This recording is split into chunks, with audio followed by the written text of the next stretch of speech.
With me today, I've got Dan, and we're going to be talking about his book, new book, The Culture Advantage, Empowering Your People to Drive Innovation. And it's a fantastic book.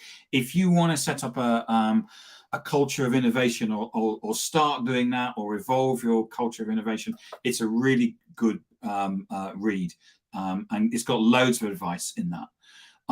Just thought I'd get that out of the way, Dan. I'll do the advert for you. Thanks, Tim. And Dan, tell people where they can get hold of you. Sure. So two main channels.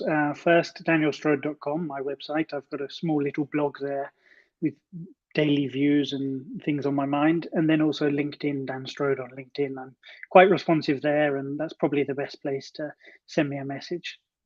It's certainly. I think I found you on LinkedIn. I was looking for interesting people, and then we found out we'd got the same publisher. Yeah, we have, and I'm happy to see your second edition's just come out as well. So It has, hopefully everyone's happy. So just give us a quick overview in terms of your experience. How did you get to the position where you're talking about innovation, and because you work for quite a large bank, don't you?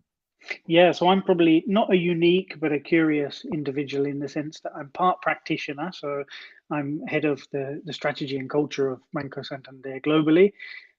I'm part professor or academic because I teach at various business schools around the world. And now I'm part author as well because I want to share some of that learning and insight. But I've been on a culture journey for the last 5 or 6 years, really going deep into what is corporate culture, how to make companies tick through corporate culture. And that led me to the book. I noticed companies going bust left, right, and center, going out of business faster than ever before, all because they didn't have cultures of innovation. And I said, well, what can we do to try to push that agenda forwards? And out came the book. And it's fascinating when I was reading it, because it's one of the things that I've tried to install into our business is one of innovation, because I just can't believe. Well, you've got to keep innovating, otherwise you're falling behind. Because I just sit here in this room here and think, well, everybody else, all our competitors are trying to innovate, therefore I've got to do that as well. So it's so critical today. Yeah, absolutely. There was a fantastic statistic that I saw the other day, which is the S&P 500, so the 500 largest American firms today. In 5 years' time, 2027, 75% of them, statistically speaking, will not be in that index. And that shows you the pace of change. It's never been so fast, yet it will never be so slow. So there's an importance of having a culture of innovation. So why do you do that? Why is it so important that we build that within the organization? It's really important because I think what I observed is it's very easy for companies to fall into the various biases and traps of thinking that their success that they have today is going to keep them going in the future. And the success that they've had today also means that they're geniuses and have all the answers. And when you think like that, and when you fall into those traps, you don't change, you don't take risks, you don't try to innovate. And you need to really train yourself and train the muscles in the organization to think in innovative ways. And you can do that, fortunately, through culture and through doing some routines and rituals every day. I think it's so critical, isn't it, that I've worked for organizations which started off being very innovative, and then what happened was the machine was basically built to crank a handle to generate the revenue and the profit, and then what happened was that my background is IT, so I worked for a very big on-premise US software company. And then we recruited somebody, and I remember them saying they were from a SaaS vendor, and they said, we were used to working with 18-month sales cycles, and they said, no, our sales cycle is 6 weeks. And it was at that point when the penny dropped, or where we went, oh my God, there's been a massive transformation taking place in the market, and we've missed it. And it must happen to a lot of organizations. Absolutely. And when you're not looking at what's happening in the market, when you're not speaking to customers and sensing the changes, it's like the story of the boiling frog. The frog that gets boiled in the water slowly doesn't realize, and actually by that point in time it's far too late to do anything. So you have to force yourself to take action now, force yourself to change, force yourself to speak to new people, take new opinions and views. Otherwise it really is too late. So I know one of the things that you're in the book is that you're very honest about some of the changes that need to take place within organizations, and we all know that change is really hard because it's often resisted. I went through exactly the same when we moved and said that we were going to be a SaaS vendor. The amount of the amount of people that argued against it, and you need to rethink the business in some shape or form. What's your, how do you see that happening, and how do you take on that vested interest in not changing?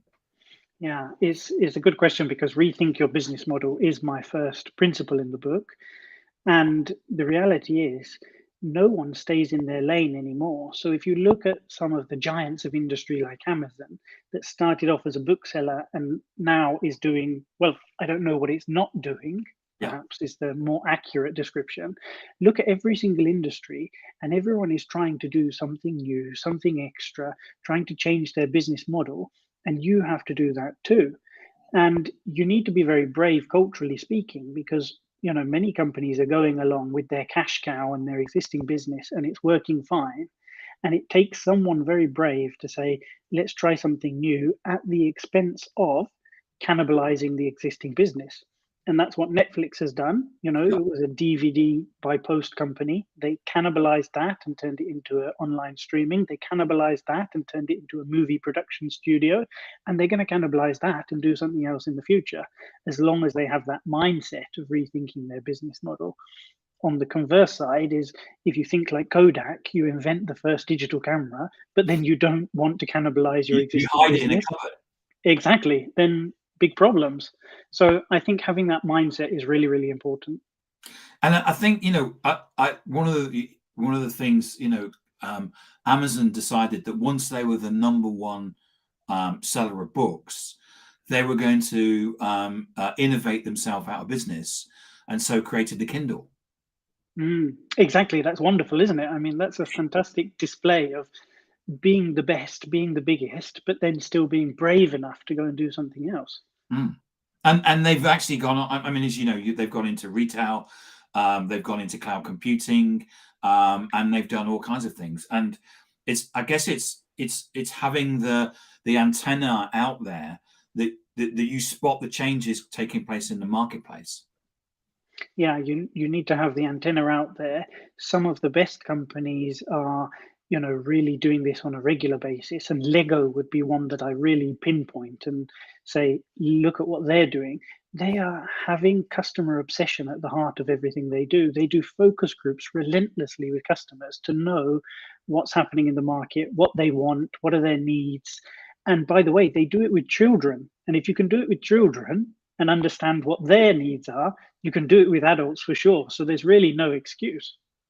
So, what are the fundamentals that you need to put together to create this culture of creativity and innovation? I think one of the interesting things for me is, how can you create creativity with constraints? So I've seen many companies, and Nokia would be the famous example, trying to outspend their rivals and innovate by throwing money at the problem. And they were outspending Apple and Samsung by factors of 10 during their peak If I years. remember, and I read this recently, they had the glass phone before Apple did. Yeah, so suffering the same kind of problem as Kodak, throwing money at the problem, but then not actually being able to lock down the final tangible finished product. And sometimes, what we're seeing now is it's better to go with the MVP and the minimum viable product, launch it and iterate it in order to gain market share. And if you look to China, who does this, at scale in every single company there, this is their modus operandi. They launch things to the customers, they see what works, and they iterate again and again and again and again. And they do that at such frightening pace that it's really unbelievable to the Western world. But we need to assume a little bit of that willingness just to put things out there and test.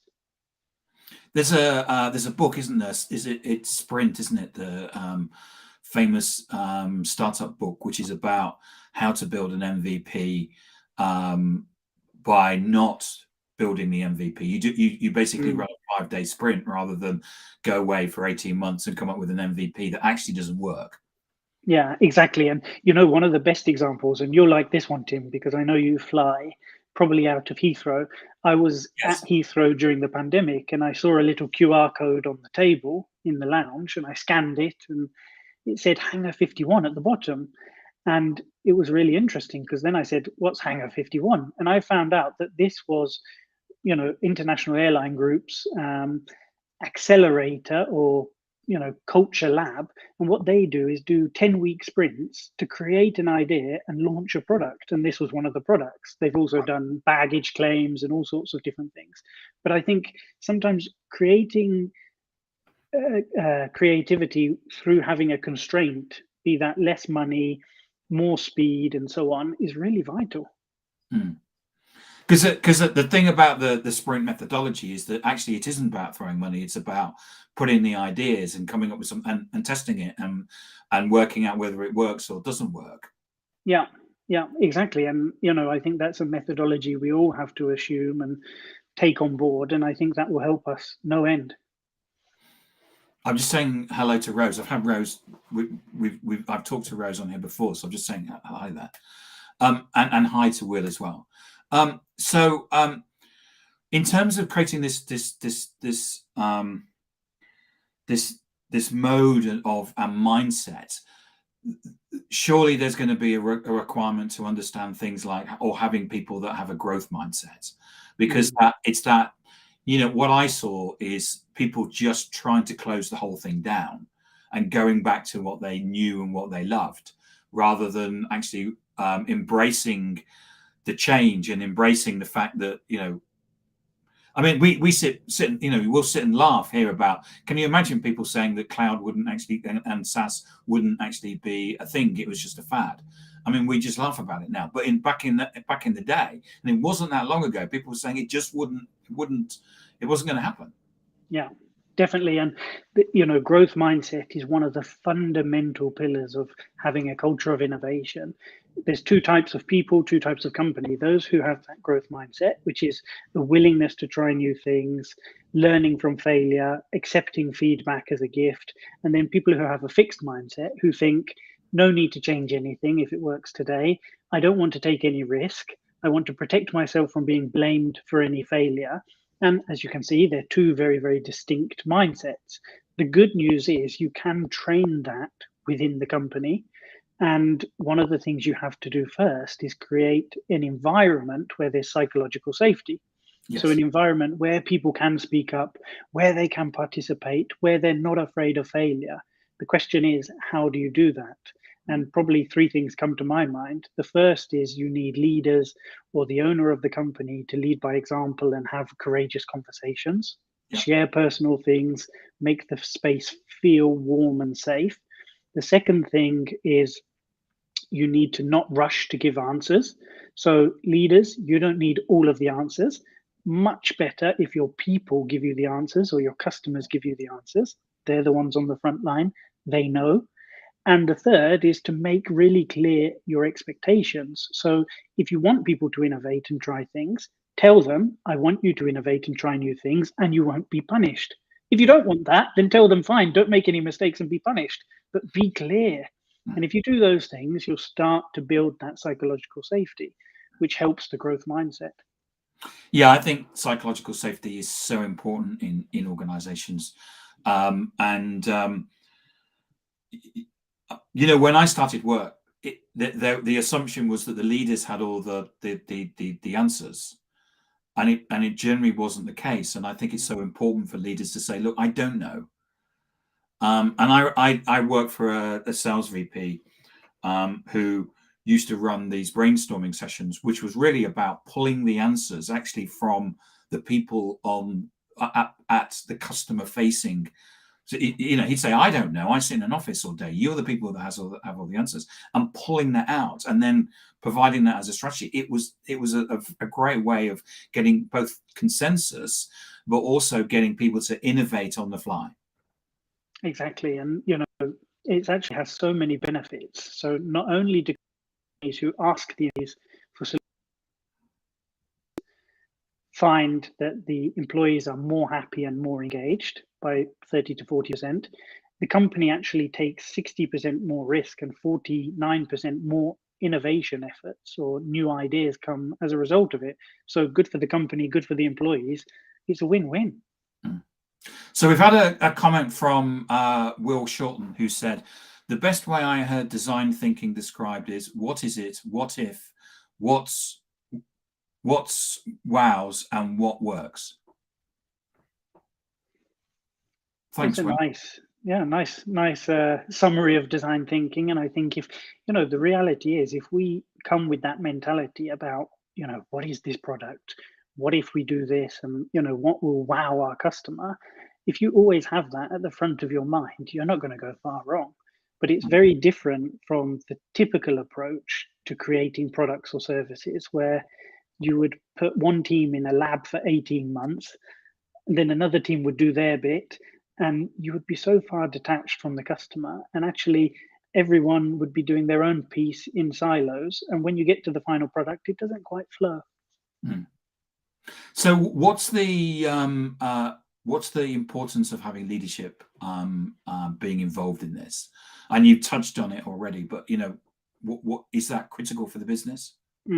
Well, I think culture is everybody's job, yes, but leaders have an outsized role to play. So they have a much more important or influencing role than the rest of the organization, because when you're a leader, people are watching what you do and what you don't do. So when you don't see or when you don't observe behaviors that you want being displayed, then that also sends a signal to the company.